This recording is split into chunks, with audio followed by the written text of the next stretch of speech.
Fanatics, welcome back. We're united once again here on Sports Fanatics United. I'm your host, Derek Good, and today I got a special guest with me, a good buddy of mine, Derek Peterson. Good to have you, buddy. Hey, thanks, man. How's it going? Going pretty good, actually. Uh, Excellent. Before we get started, just give us a little history on your teams and everything, and how you come to be a fan of them. I'm originally from Illinois, so I'm a Chicago fan for everything. I am not a Cubs fan. I'm a White Sox fan. White Sox are first overall for me for sure. Big baseball guy, which is probably why you have me here. That would make sense, I think. And I like the Bulls. I don't pay too much attention to them because they're really it's painful to watch them. Michael Jordan's not there anymore. Yeah, it's been a little while, and they're pretty bad right now. So I mean, maybe they'll look out and get Zion, and the whole world will be better. But and I'm a big Bear fan, not as much as I was in the past, but they're actually exciting, which is a strange change. It's weird to actually have faith in a quarterback. But like I said, the White Sox are my biggest thing. I love doing stat breakdowns of every sport, especially baseball. And recently, about a month ago, I actually became a published White Sox writer for Southside Showdown through Fansided. So that's kind of cool. I get paid a little bit to write articles about crap I like. So that's nice. Hey, that's the dream, man. Yeah. Now I just need to make about 1,000 times more what I'm making now for writing articles, and then I can just quit my other job. Then you can come work for us at the Sims too. Perfect. All right. Well, Derek, the story that's taking the baseball world right now, of course, is Vlad Jr. He made his debut Friday night in Toronto, and what are your thoughts on it? Well, I watched his first game. I watched every plate appearance while I was doing some other stuff. I mean, the power is legit. I mean, he flied out to left field at the wall, and you could tell he didn't really get a hold of the ball. It kind of he didn't really didn't make perfect contact. I will say that my one negative on him, he's a big boy and he doesn't look very graceful on the base pass. He's when he hit his double, I kind of thought he was going to fall over at some point, but some of the best hitters of all time weren't exactly great hitters. So I did read an article, I think it was on MLB.com. They were trying to do like a statistical analysis on who he would be throughout his career, and the worst case scenario.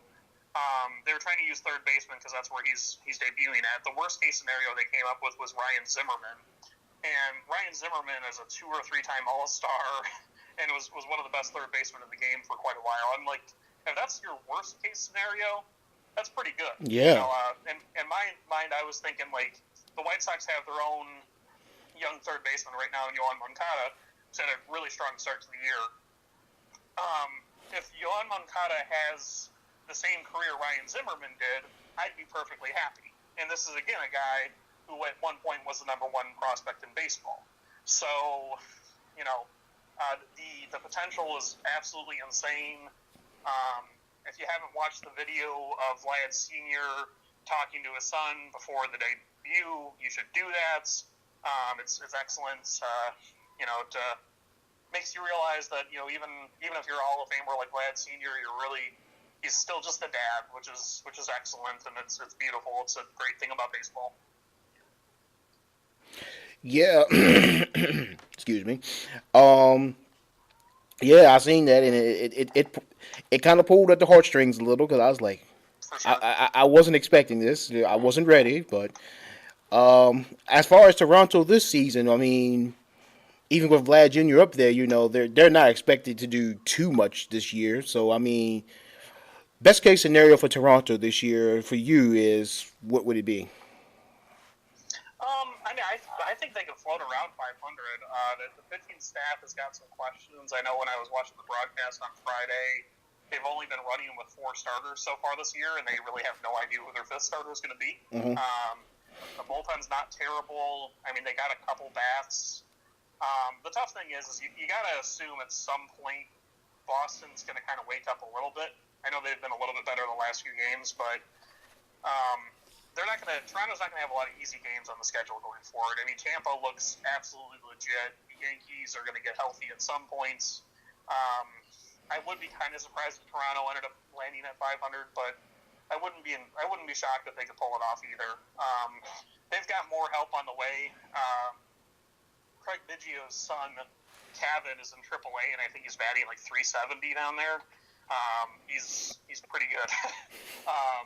Actually, I think he's an outfielder. Actually, he's a pretty decent prospect overall. He'll probably be there soon enough. They're a very young team. I know you're a Yankee fan, and if I were you, I wouldn't really look forward to facing that team over the next 6 years or so. They're going to be absolutely loaded with young talent. Between them and Tampa, I mean, the AL East is getting very scary, to tell you the truth. It is. Yeah. But speaking of Tampa, I mean, they came out on fire. They still lead the AL East by a game and a half right now, and they just, like you said, they look legit. What's on Tampa so far? I think they're a very solid team. I mean, their pitching's excellent. I mean, people kind of laughed about the opener strategy, but it's worked really well for them. For anyone that doesn't really understand the concept behind why they're doing that, most teams give up the most runs pretty much in the first inning, unless you're talking about like a tired starting pitcher in like the 6th or 7th. And the concept is they use their opener to face the other team's best 3 hitters. And then they bring in the starter later on to face 4, 5, 6 in the lineup, because teams have kind of put all their best hitters in the top 3 spots. They're not worried about the cleanup spot as often because they want their best hitters to get the most plate appearances. Mm-hmm. So they're trying to use one of their better pitchers to face the best hitters in the lineup, which logically makes sense. I know it's a little silly if you're a traditionalist, but it's been working really well for them. I mean, I think a couple of things you can look at with them.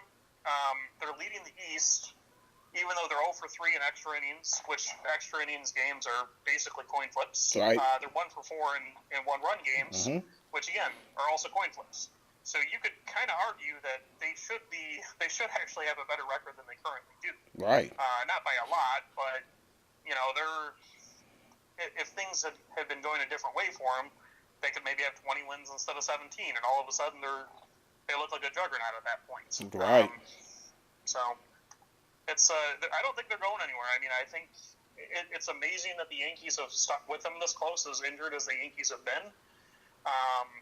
I think the Yankees will probably pass them at some point, but it's going to be a fight for a long time.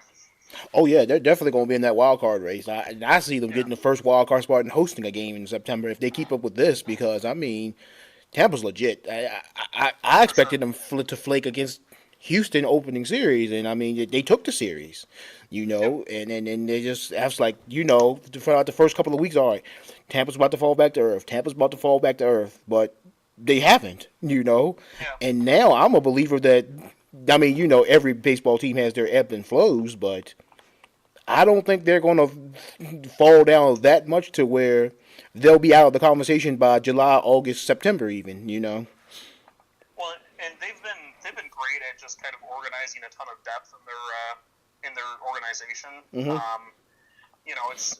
They're going to have other. If someone goes down, there's going to be a decent replacement in the minors. That's just kind of the way they've been for a long time. It's pretty exciting overall. So their best prospects aren't really ready to go right now, but like Brent Honeywell could end up pitching for him at some point this year. I'm not really sure his injury status, but he's one of the best starting pitching prospects in baseball, and he might be there at some point this year. So that's it's going to be tough. But. And the scary thing for the Yankees, as you were saying, is for this season is the fact that when Tampa, they've been mulling around between third, around 500, they still have always been a thorn in the Yankee side, even in just in the season series with them. Now that the fact that they're coming out ahead and they still haven't even played the Yankees yet, like I say, if that trend continues where they're the thorn in their side, it's going to be an interesting season. Because, it'll be interesting because actually, I don't think he'll be up this year, but Brendan McKay is maybe the best first base prospect in baseball, and he's one of the best pitching prospects in baseball, and he could conceivably be up at some point this season too. So I mean, they could get help on both sides of the ball from one guy. They're not going to push this guy. He's a super valuable prospect. They're Right. not going to force him anywhere. But they've got guys that could definitely help him out this year. Okay, Derek. Now that Vlad Jr. has found his way to the majors, who's that next big prospect that we should keep our eyes on that probably will grab our attention when he gets to call up? Off the top of my head, I think maybe Tucker for the Astros. Mm-hmm. I mean, he's pretty. He's top 10 on most lists. He's played in the majors a little bit already. He's been struggling in AAA this year, but he's a very interesting piece. The other guy I would think would be Nick Senzel with Cincinnati. He's been banged up a little bit. I think he just came back to start playing again, but I mean, he's considered to have one of the best bats in the minors. Those would probably be the two biggest guys. Although I think Brendan Rodgers has got to be getting close. It seems like Brendan Rodgers has been the top 10 prospect for 5 years at this point. Right. And he's been doing pretty well in AAA right now. Again, they're not trying to rush him whatsoever. He's traditionally a shortstop, but they've had great performances out of their shortstops currently, so there's no real reason for them to replace Trevor Story at this point. Right. So, there's definitely there's a lot more talent coming soon. It's kind of a great time to be a baseball fan with how much young talent there is in the game right now. And to piggyback off what you just said, and I wanted to bring that to light because, all right, if you're the Rockies, you already got Story up on the big league club, and you got Rodgers down there in AAA. How would you bring him on? I think they've been working Rodgers some at seconds. He's supposed to be a decent defender, but I mean, Story is not really bad at short either. So it's kind of, I think they're just going to kind of turn it into more of a positive than anything. It's just have two guys that could play shortstop and have one of them at second. That's not a bad situation to have. Right. I mean, Rodgers could, you could drop him in basically any lineup in baseball right now, and he's going to hit for you without much of a doubt. So. Okay. Let's talk about that other surprise story so far this season. The Seattle Mariners. 18-12 as of right now, leading the AL East by a half game over the Houston Astros. Where the hell did they come from, Derek? I have no idea. I mean, some of it is they got a couple guys who have been just absolutely on fire with the bats. I know for a while there, Domingo Santana was leading baseball in RBIs. I even made a post at some point that was like, get off my leaderboard. And Domingo Santana was a big part of that because he's been a pretty decent player for a while, but I don't think he's that good. One thing that is interesting is last year they had a really strong start too. And a lot of that was boosted by, everyone pointed to their run differential was they had they're winning, 60% of their games, but they were getting outscored pretty consistently, and typically that doesn't really last. Right. Well, I mean, in this year, their expected wins and losses, which is based on run differential, is 17 and 13, and right now the record's only 18 and is only 18 and 12. So they're not really overperforming that much. On the other hand, I think they've got questions in their bullpen, yet their one-run record is 8-4. So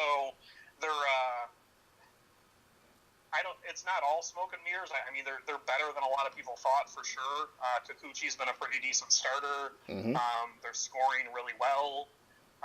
Right now, they look like an absolute genius with that trade because they got rid of Robinson Caно's contract and got better somehow. So right. That's kind of amazing.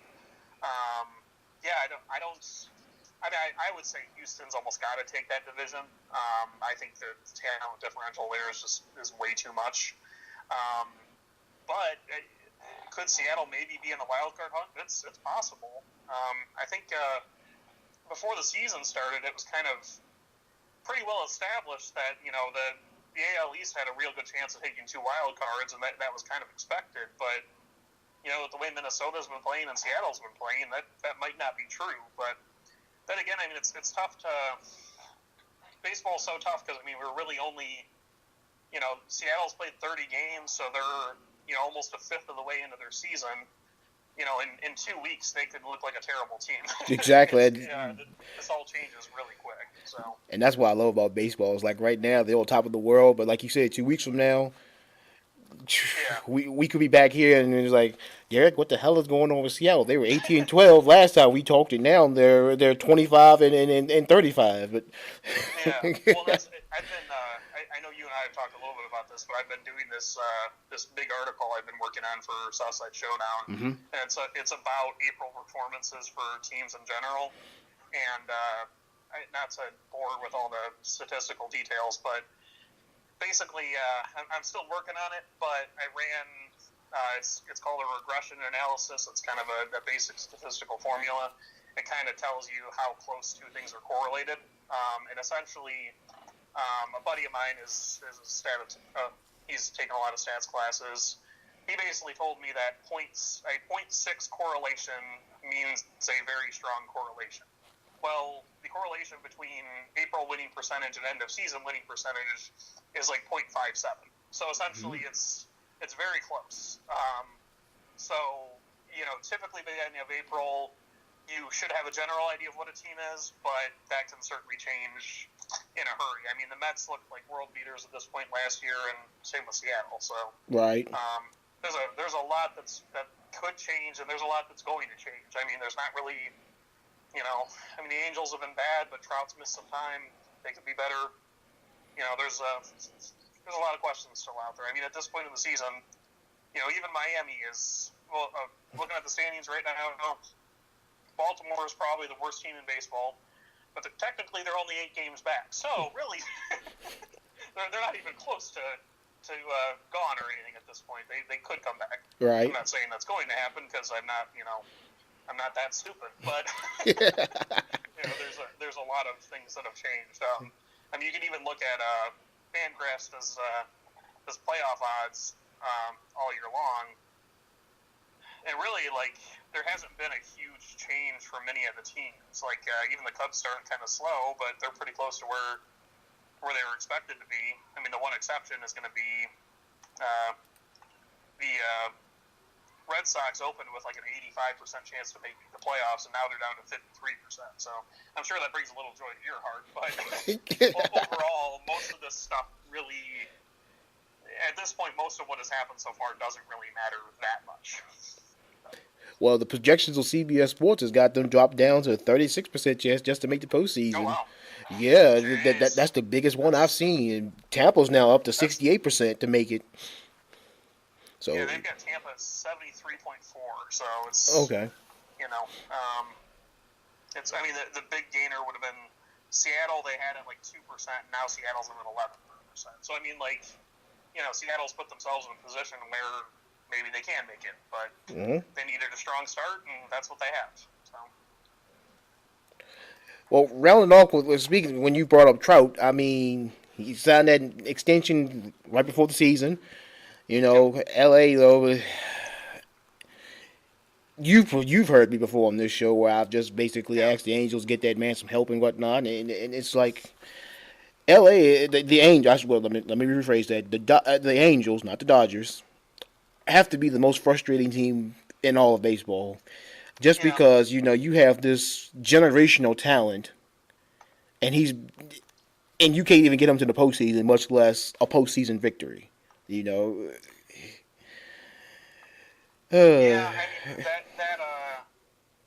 Pujols contract certainly hurt them a lot. What's hurt them more than that is they've been very bad at drafting and development of players. I mean, with obviously the exception of Trout. But I mean, one player doesn't win baseball for anyone. Right. It's just not the way the game works. The difference now might be they don't have a great farm system, but a guy like Joe Adele, if he hits the way he did last year, at this time next season, he might be the number 1 prospect in baseball, or pretty damn close to it. I mean, he's top 20 on most lists. I think Baseball America or something like that already had him as a top 5 prospect or something like that. So he's a legitimate piece. And I mean, if he hits, that might change things a little bit. Again, Actually, I just pulled this up. Baseball Prospectus had him number 2 in baseball before this year, so they like him a ton. And again, he's a prospect. You never really know how it's going to work out, but between him and Jahmai Jones and Matt Thaiss was a first-round pick as a first baseman a couple years ago. They got some guys that should be able to help them out soon enough. I really hope so. Right. I know we were talking about this, and they're kind of becoming one of my more hated teams because of how much they're wasting money now.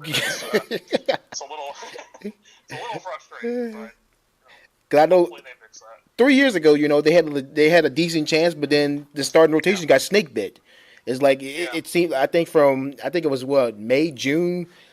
The entire starting rotation has been turned over because they got snake bitten, and that really hampered their chances 2 or 3 years ago. But these last couple of years, it's just, what the hell have y'all been doing out there in Anaheim?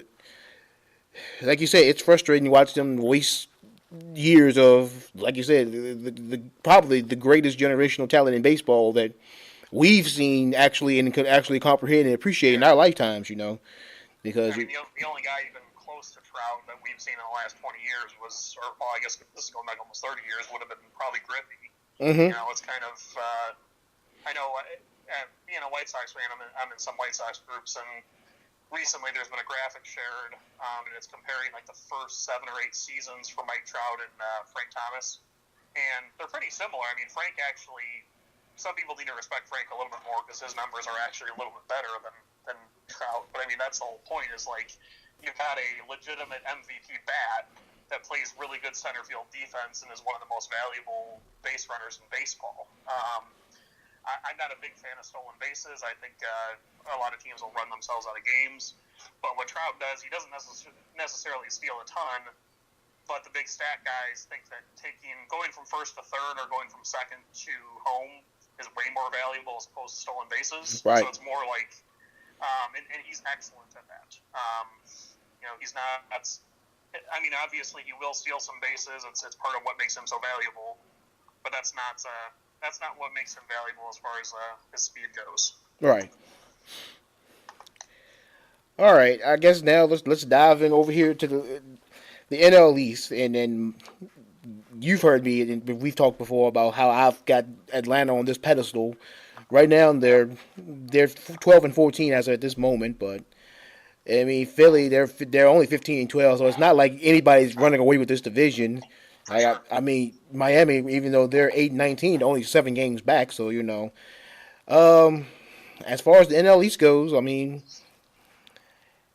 what's your observation through almost the first month of the season? Well, honestly, I have a little more faith in the Mets than I expected to. I mean, their big rotation guys have been healthy. Another big part of that is Pete Alonso has been just absolutely crushing the ball. I was very happy with that because I usually completely ignore first base in fantasy baseball drafts, and I drafted Peter Alonso with like the last pick of the draft. And now the guy's, just absolutely crushing everything. He's got 9 home runs already. I thought he'd be good. I just didn't think he'd be a guy you just put in the middle of the lineup to crush for you. I mean, Cano's still been hitting. They're a pretty solid team overall. I honestly don't remember what I projected at the beginning of the year, but I think I'm kind of on the Mets in Washington. I still like Washington's young talent a ton. The rotation is very solid. They got a couple good bullpen arms. I don't know. That division is still such a crapshoot. It's just an absolute mess. I mean, when you've got, I know it's early in the season, but you got 4 teams all within 3 games of each other this early. That's going to be a dogfight all year long. Yeah. I'm kind of curious at some point, and I know it's not going to happen right now because it would be kind of dumb for a team to do it. But at some point, someone's got to sign Dallas Keuchel, and I would think that one of those 4 teams might make a ton of sense for Keuchel just to get that little extra shot in the arm with some better pitching performances for him. But I probably would say the Mets and Washington would be my 2 favorites for it at least.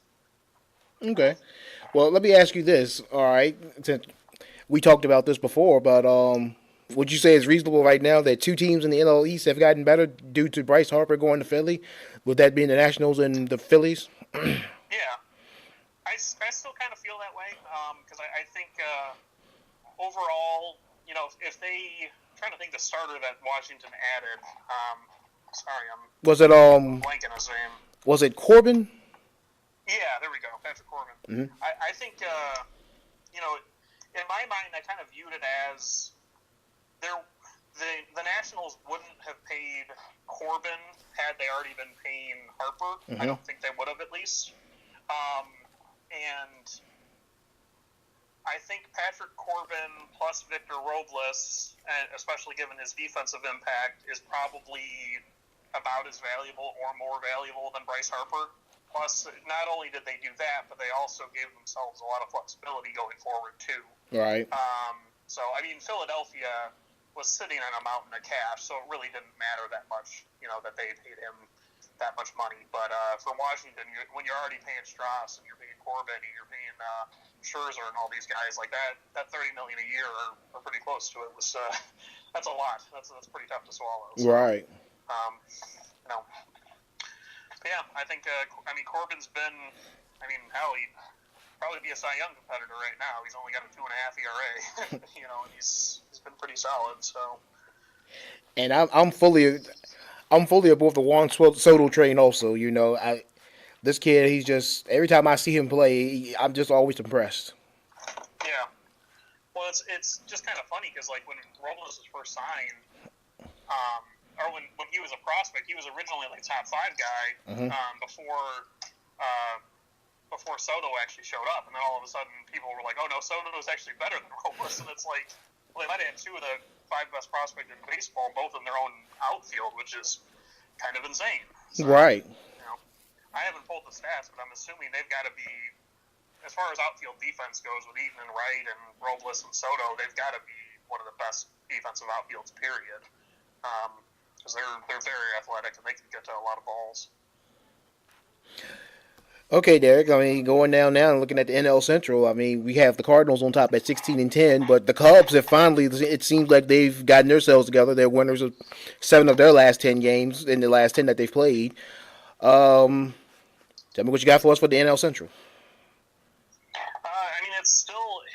I think what might be the most interesting thing with the Central is I kind of felt like the Brewers, Cubs, and Cardinals were all like, you could put them as 1A, 1B, 1C at the start of the year. Like they were all right next to each other. Mm-hmm. And then I kind of put Cincinnati like half a step back, so put them at like level 2 team, I guess. Mm-hmm. And then Pittsburgh like a step below that. Well, Pittsburgh's now lost 7 in a row, but until recently they were leading the division. So it's kind of like this might just be an absolute dogfight with all 5 teams by the end of the year.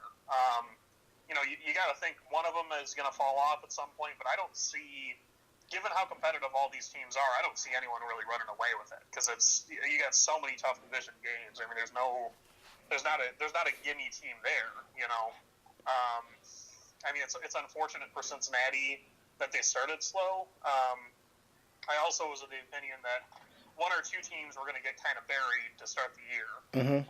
For a while, it looked like it was going to be the Cubs because they started so slow. Yeah.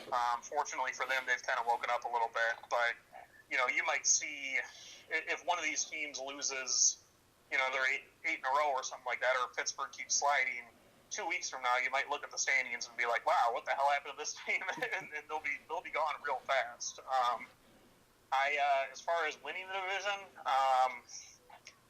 I might go with Milwaukee, partly just because of what Christian Yelich has been doing to the Cardinals, because he just has absolutely destroyed them. Yes.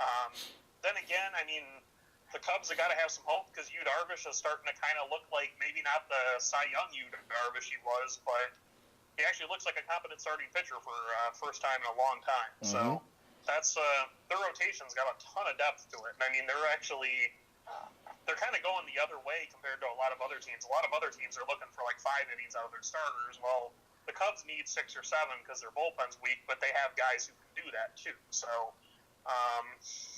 I don't. It's hard to make a prediction on a division that's that loaded right now.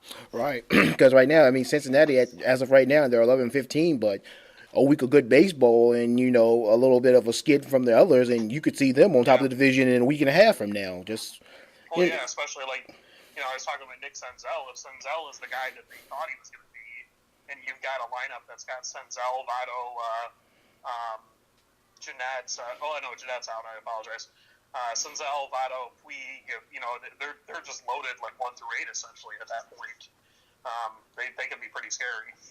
looking at the standings right now too, it seems like though they're not very big fans of day games so far. They're 2-8, but they're 9-7 at night. So That's a strange one. I feel like that's one of those it's one of those stats that you hear during a broadcast. It's like it sounds like it matters, but it probably is just kind of random chance that showed up there. It's not like I don't think I think one of my favorites was he was the manager for the for the Reds. Excuse me. At one point was Dusty Baker was talking about how it was bad.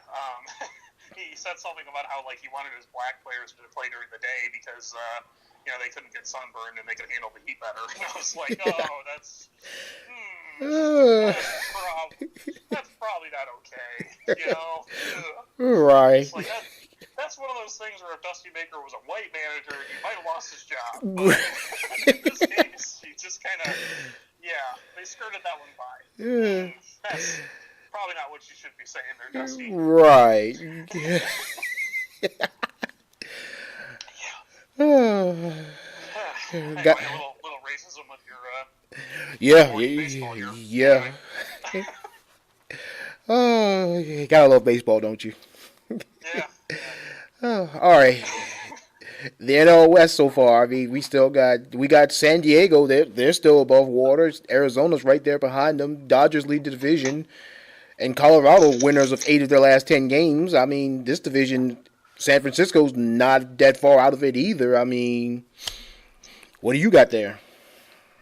Well, I want to make a quick point actually on San Diego and Colorado because again we were talking about Brendan Rodgers. I think Brendan Rodgers was probably ready to go to start the year in the majors. I think they definitely could have found a spot for him. That being said, San Diego kind of went the other way with their prospects. Logically, it made sense for Fernando Tatis to sit in the minors for a couple weeks. They didn't do it. They had a couple of their other starters. They brought out 3 rookie starters this year. They could have done that same thing to all 3 of them. They didn't do it. They decided, no, we want our best team on the field day one. And I usually like that strategy. I think it makes a ton of sense for the team overall. That being said, maybe if the Padres hadn't done that, they might be down with Colorado right now. Maybe they're 3 more games back or something like that. Right. Because, Tatis has been hitting super well. And, again, it's still early in the season, but if they were 13-14 and Colorado had 1 or 2 more wins, you might have a completely different outlook on the season at this point. Right. Right now, if you're San Diego, you got to be wondering, we're only a game back from the Dodgers. The Dodgers are kind of getting a little bit older. The Dodgers have shown they're probably done spending. Why not us? Whereas if you're Colorado, it's like, well, maybe if you had Rodgers up here, maybe 1 or 2 of those close games would have been a win for you. Mm-hmm. And then all of a sudden you're right there. And as far as the season goes, I don't think Arizona's that good. They can't pitch very well. I know they've been scoring quite a few runs. And I also feel like they're still kind of retooling a little bit. I wouldn't say they're going for a full-fledged rebuild because when you look at what they got for Goldschmidt, they got guys that were young major leaguers as opposed to pure prospects. So they're not trying to, do what the White Sox have done or what a lot of other teams have done and just start from scratch. But if they have any veterans on the roster, I wouldn't be surprised if they got dealt at some point. I would still take the Dodgers just based on the history, based on how much depth they have in the organization. Right. And they still do have a couple of younger guys that they can bring up. Obviously, the Padres have an army of young players available.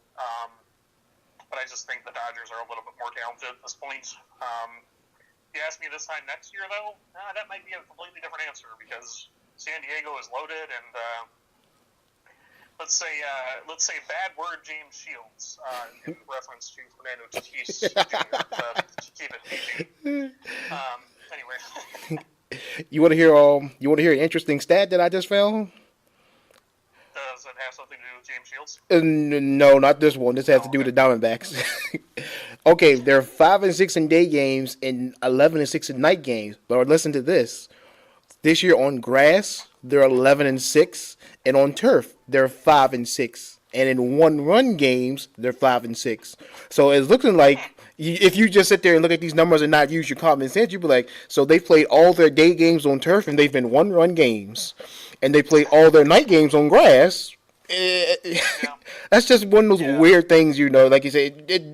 In the context of an entire season, it probably means nothing, but it's just one of Yeah. those weird, random things that's just interesting to find. And I was just sitting here and I'm like, is this serious? I had to hit refresh Yeah. just to make sure that I was looking at the right numbers, and sure enough, I was. But So I think at one point it might have mattered more.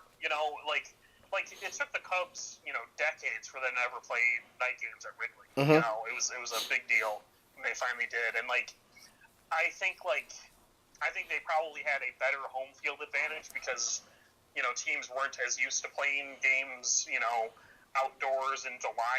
I mean Chicago doesn't get like Houston hot, but I mean it gets pretty warm when you're in July. Um, and then they probably weren't quite as used to having night games, but now it's like it all kind of evens out anyway. I don't think it's something that really matters. I mean, I know it's still in small circumstances when the sun's going down and it creates some weird shadows and stuff like that. Sure, it has an impact in those like small at bats, but I don't think it's really it's one of those things again. It's random chance makes weird things happen, and Right. then people try to find out if that actually matters. Which I don't. It probably doesn't.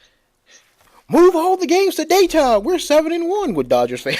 Yeah, exactly. And then next season the stats will be the complete opposite, and they'll say, "Oh, what happened?" It's like, Put our games back at night. We're losing in the daytime. doesn't make any sense. I promise you, I did not forget your home division, the AL Central. You Uh, might as well but we've got Minnesota leading right now by a game at 15-9. Cleveland's right there. Yeah. Kansas City, they're 9-18. Your White Sox are 10-14 actually. In Detroit, though, they're just hanging around. They're at 12-13. But what you Yeah. got for us there on the AL Central, buddy? I mean, I think I still like Cleveland going forward. I know Minnesota.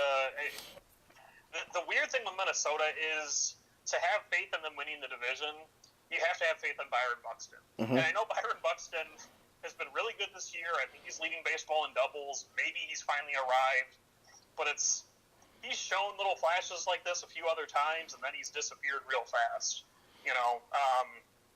I mean, if this version of Byron Buxton is who he is going forward, he's one of the most valuable players in baseball. He's a great center fielder defensively. He's super fast.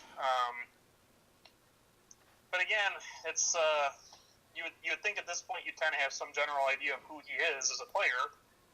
He's 25 at this point, but still, he's just kind of I don't know what he is. Even with 12 doubles so far, he's still only hitting 268. So it's kind of like it's not like that's not terrible, but Right. it's not like he's definitely not lighting the world on fire. He doesn't walk a ton, and he's got doubles power obviously, but he doesn't really seem to have home run power. So I still have Cleveland going forward. I wish for Cleveland's sake that they would kind of realize that their window is kind of starting to close. I mean, Kluber's going to go away eventually. Bauer doesn't have a ton of contract control left. They've already kind of made it known they're not going to re-sign Frankie. Frankie will probably be that next guy that gets $300 million. And it's just kind of, I know they don't have the best fan support and they don't have the most amount of money, but it's like, man, you just got the division on a platter for you. Right. You've been given this division for a few years now, and I think they're just okay with that. I'm a big proponent of playoff baseball is just sort of a crapshoot because I mean it usually is. Like the best team doesn't usually win in baseball, but I don't know. I think the Indians could have done more in the past to kind of help themselves out when they get to the playoffs, and I think they're just kind of okay just making the playoffs and then having that be the end of it. Because And I think if I was a Cleveland fan, I'd be kind of pissed. But to piggyback off what you just said, like you said a couple of years ago in that ALDS series between the Indians and the Yankees, to me the yeah, Yankees had no business even being in that series, and for them to come back and win it, yeah, to me it's like Cleveland since then just well actually it's like 26 since the 2016 World Series. It's like yeah, they've been rocked with it, but like you said, they've been gifted the division every year since. But it's like yeah. they can't do anything with it. And Well, I think it's it's the old saying of like metal sharpens metal or steel sharpens steel, or uh-huh. I'm probably saying something wrong here, but it's like if you're the Red Sox and Yankees, if you're not upgrading every year, you're going to screw yourself. Yep. It's like if you're not going to go spend that money or you're not going to make that trade, like the Yankees this year, like where would the Yankees be if they didn't decide to go get James Paxton this offseason? Right. They knew they were giving up a pretty good amount, but I mean Paxton's been pretty solid overall. Uh-huh. And he's been one of the few things you can really count on to this point. And if the Yankees were in the AL Central, maybe they don't go make that move because they figure, well, who cares even if we have a bunch of injuries, we'll still end up winning the division. Right. And the Red Sox, they went out and got J.D. Martinez last offseason. They knew they were a good team. If they were in a division like the AL Central, even without J.D. Martinez, they probably win the division. But they figure, we don't go get JD, the Yankees are going to go take the division again. We gotta face them and give ourselves as good a chance as possible. So, doesn't always work out, obviously, but just think it almost would have been better for Cleveland if there was if like Minnesota's rebuild would have worked a little bit better, and maybe they could have kind of put a little charge in their ass to to get moving a little bit more, but they've just kind of been winning divisions, and I guess in their mind they think that's enough. But all right, I'm going to bring you to one of those topics that you just the subject of the topic that you just absolutely you did. Well, I think you said number 3 on your list of hated things to talk about the New York Yankees. But right now, I mean, the one thing I really want to center on is the fact that how impressive, even with all of these, because what is it now? I think, what was it, 65, 70% of last year's production is pretty much, yeah. on the IL. But I mean, these kids, they're getting it done. Like Domingo Herman, he's 4-1, and I mean, wins and losses, they don't really mean that much as a pitcher of baseball. But I mean, if you look at his WHIP, he's given up under. It's under 1 at .82 right now. ERA at 1.75. I mean, and with this, basically with the history of the Yankees, with me, it's like every time you find that one guy that just comes up and surprises you, Yeah. he's a trade piece in July. I would mark me down right now. Domingo Herman will not be a Yankee by July. Well, by July 31st deadline, because it's like when their guys come back healthy, like you got Betances that's out, you got who else is it that's out? Severino, Position player. pretty much. But I mean, just watch what I tell you. In July 31st, Domingo Herman will not be a Yankee after that day, because right now, if he keeps playing like this, he's setting himself up to be a prime trade piece for the Yankees. But I don't know, man. That's tough. I mean, they haven't really been. They haven't made as much of a habit of that recently. I know. Like, they haven't. When was the last really prime young piece they moved? I mean, I guess they gave up a couple things for Paxton, but that wasn't really from the major league roster. Right, but I'm just telling you, it's that one thing. It's because I'm starting to get attached to him too. It's like they do it to me every time. It's like I get attached to a young piece, and they rip my heart out. Yeah. The last one basically, well, not the last one, but years ago. I don't know if you remember this guy, and it's sad that he's no longer with us. But Brad Halsey. I remember Kinda, yeah. I remember one, it was on Fox on Saturday. I was watching the game with my grandfather, and we was just sitting there, and it was like Brad Halsey, the kid they called up basically to make a spot start, because I can't remember who was injured, but the kid came on. He really impressed me, and he had a decent tenure there. But the fact that it was good enough that they sent him to Arizona, and they just ripped my heart out when they did that. But that's the one that really sticks out. But it's like, there's been a couple other instances. I can't think of it right off the top of my head, but I just expect it. Yeah. It's coming. uh, Yeah, I don't know. I mean, he's had a hell of a start to his career. Actually, I just pulled this up here. Oh, I'm sorry. I went to Paxton's page, not Domingo's. Never mind. We won't worry about that one. but I mean, while we're on it though, another, you know how I feel about this. I mean, Greg Bird. I've said this year he's got to either, well, he so I don't have to use the bleep button later. He's got to do something or get off the pot. Yeah. And I mean, I know he's been hurt and whatnot this year, but to me, Greg Bird this year is a boom or bust year for him. I mean, if he doesn't do anything this year, you got to think about, okay, Bird's just not going to be the guy for us, and Voigt, good, you have Luke Voigt. He's just Oh, yeah. he's killing it right I don't now. know where you'd be. Where you'd be without Luke Voigt and James Paxton? I have no freaking clue. Man. Like, I mean, man. But I mean, you got to look at it as just like you got to ride with Void and get what you can for Bird, Yeah. because this experiment just isn't working. Well, when Stanton, Judge, and all those guys start coming back, you're not going to have that at bats for Greg Bird, and you're not in a position where you can, give him developmental at bats. You either need him to take those in AAA, or you need to find someone else who's interested in getting them. I mean, I would honestly think the way he's been performing, he's now into his arbitration years. Mm-hmm. If he still looks like this at this point, I don't know if they tender him a contract after the season. They Right. might just let him walk. Right. Which sounds weird for such a younger guy, but he'd probably be getting a raise, and the way he's been performing, is he worth the $3 million or whatever they'd have to pay him? I don't think so. I think they might rather let someone else pay him that if they can get anything for him. I know that's not, especially if you're a Yankee fan, that's not a lot of money, but the later years in arbitration can get kind of expensive. And, Right. They could pay him that, or else they could go get themselves another reliever. That's and I think at that point maybe you'd rather keep building that bullpen instead of giving him that money. Yep, you're exactly right. And I'm gonna tell you another guy too that I wouldn't be surprised if he's not there in July just because of how he's performing right now. Gio Urshela. I mean, right now he's batting 327.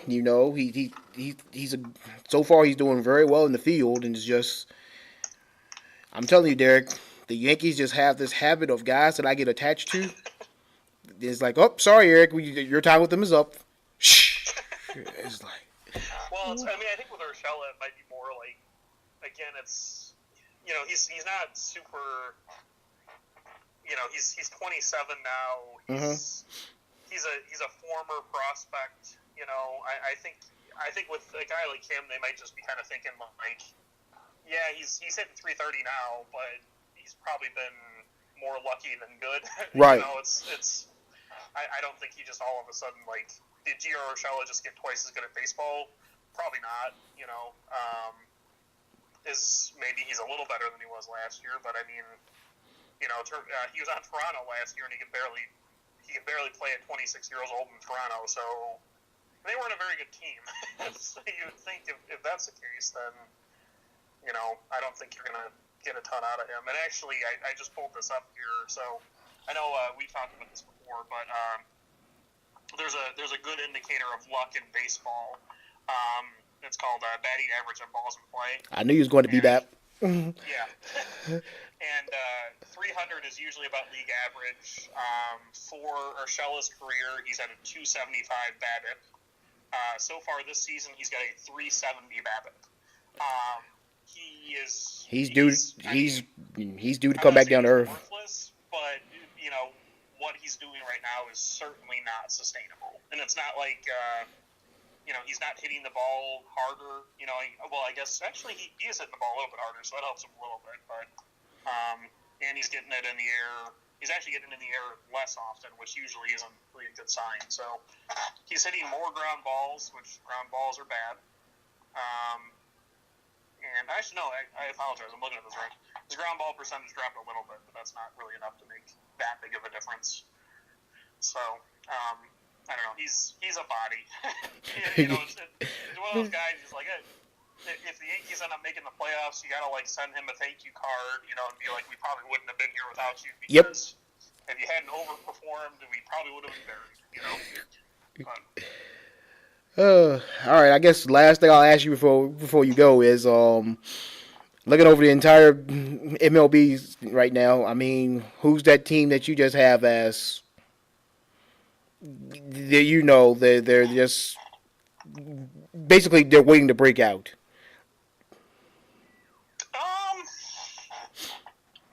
That's a tough one.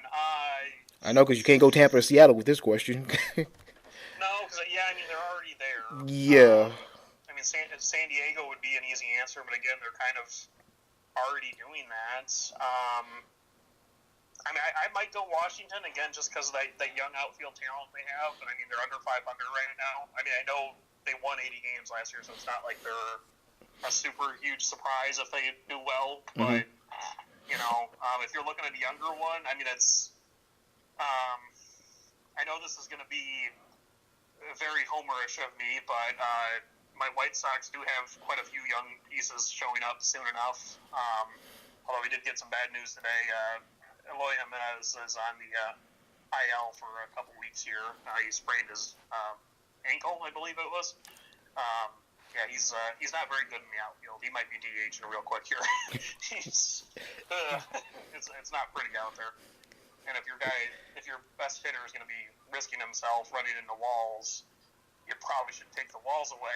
Right. I mean, Tim Anderson is not a 400 hitter. I understand that entirely. Yohan Moncada looks absolutely legitimate, though. I wrote a whole article about him, plug myself here. And what he's doing looks like it's the real deal. There's a lot of stats to back that up. They got a lot of young talent showing up. Pitching's terrible right now, but I don't know. They got a real chance of that. And then again, we mentioned Toronto, who they're.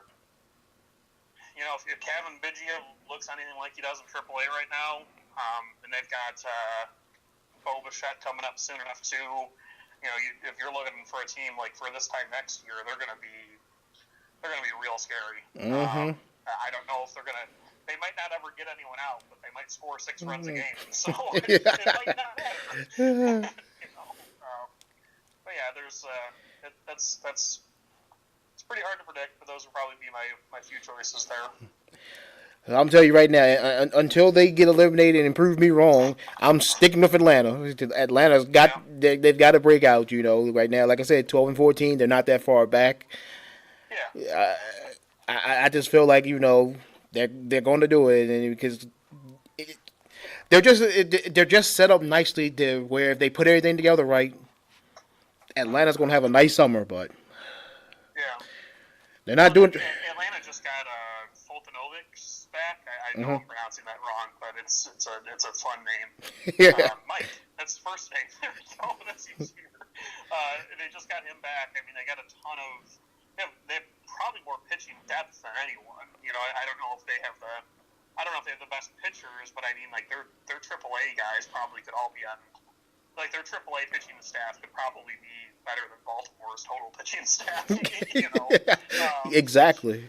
Yeah. So I mean, they got a lot.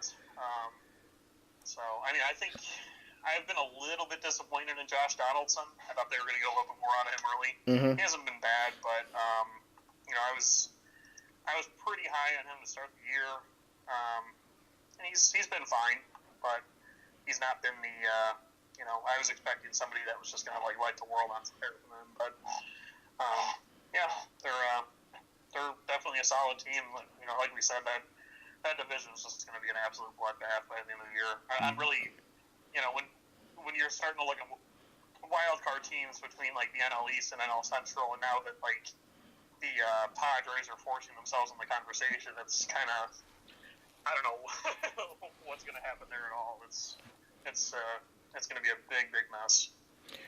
But I get a feeling we're going to be in for a very fun and very interesting summer because, like it's a great time it's a great time to jump into the baseball season right now if you haven't really checked in a lot of games and just enjoy it, because there's going to be a lot of it.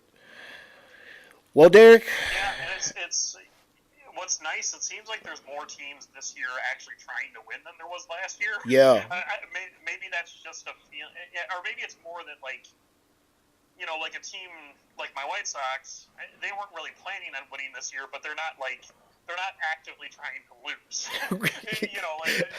There's a lot more teams who I feel like are not just trying to be bad. Right. Or at least putting a little effort into winning, which is a nice change. There were some really bad teams last year, and even like the Royals are a bad team. Sorry, Max. I know you're not listening right now, but that's okay. And no, Jerry, you're not getting both. Not a good team, but they're at least like, they've. If you go to Baseball Savant, you can pull up sprint speeds for players. They have 3 of the 5 fastest players in all of baseball. I think Billy Hamilton was viewed as the fastest player in baseball for the longest time. If I remember correctly, he is their 3rd fastest player. So they're not a good team, but they're fun to watch. Right. They're running all over the base pass, and they're everywhere. Ned Yost has no problems doing a lot of hit and runs, whatnot. They're going to run themselves out of a ton of games, but they're going to at least try. They're going to try some, interesting stuff on the base pass, and they're going to run around a lot. Terrence Four is kind of fun to watch. So some of their games will be really painful because you'll just see, guys grounding out to shortstop all game, but in other times you're going to see a lot of running, and it'll be a lot of fun. Well, Derek, it's been a joy to have you on, buddy. Oh, well, thanks for having me. Catch up with his stuff on Southside Showdown. Because he dissects it. It's a lot of information, but he dissects it to the point where you're not taking in a lot and doesn't overwhelm you. And it's a fun read. I try to introduce kind of complex topics and try to simplify them for other people to read. I try not to, get bogged down too much in the details. And I'll give you a weird number, but I'll at least tell you what the weird number means. Right. Because I'm not gonna lie, you've got me turned on to a lot of these advanced stats. That before I was like, "What the hell does this?" This is a whole lot of nope. But now I relish those advanced stats. So thanks for that, buddy. You really brought me a new joy to baseball. Oh, well, it's great to have you. Great to have you on, and be glad to have you back anytime. Sounds good, man. Have a good one. Take care of yourself. All right, you too. All right, Fanatics. That's going to do it for this episode.